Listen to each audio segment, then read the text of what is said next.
నంద్యాల జిల్లా నందికొట్కూరు నియోజకవర్గం రాయలసీమ ప్రాంతం నుంచి మాకు పవన్ కళ్యాణ్ గారు అంటే చాలా అభిమానము.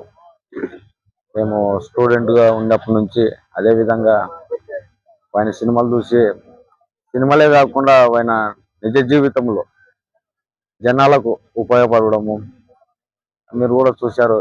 ఒక 10 సంవత్సరాల సినిమాలు ఫెయిల్ అయినా కూడా ఎక్కడ తగ్గకుండా కూడా ప్రజాసేవ చేయడంలో దిట్ట పవన్ కళ్యాణ్ గారు.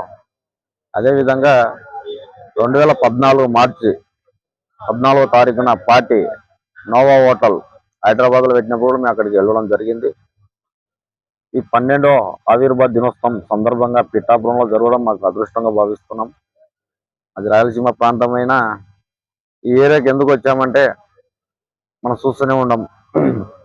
పవన్ కళ్యాణ్ గారు ఈరోజు నరేంద్ర మోడీ గారు కలిసి దేశ ప్రధాని గారే ఒక 10 నిమిషాలు ఢిల్లీలో పవన్ కళ్యాణ్తో చర్చించడం చాలా విశేషం అనమాట. అక్కడ బీజేపీ నాయకులన్నీ కూడా కొంతమంది పెద్ద పెద్ద మేధావులన్నీ కూడా పవన్ కళ్యాణ్తో చేస్తున్నారు. రాబోయే కాలానికి ఒక గొప్ప లీడర్ అవుతారు పవన్ కళ్యాణ్ గారు. రేపు 14వ తారీఖున రేపు 14 మార్చి 14న రేపు సభ జరుగుతుంది కదా. యువతకు ఏమి ఇస్తాడు, ఏం భరోసా ఇస్తాడు అనేది వేచి చూస్తున్నాం. అదేవిధంగా పవన్ కళ్యాణ్ గారు నెక్స్ట్ జనరేషన్లో ఒక 10 సంవత్సరాలు కానీ మాలాంటి యువతకు సీఎం అయ్యి ఇట్లా చేస్తారని మేము భావిస్తున్నాం.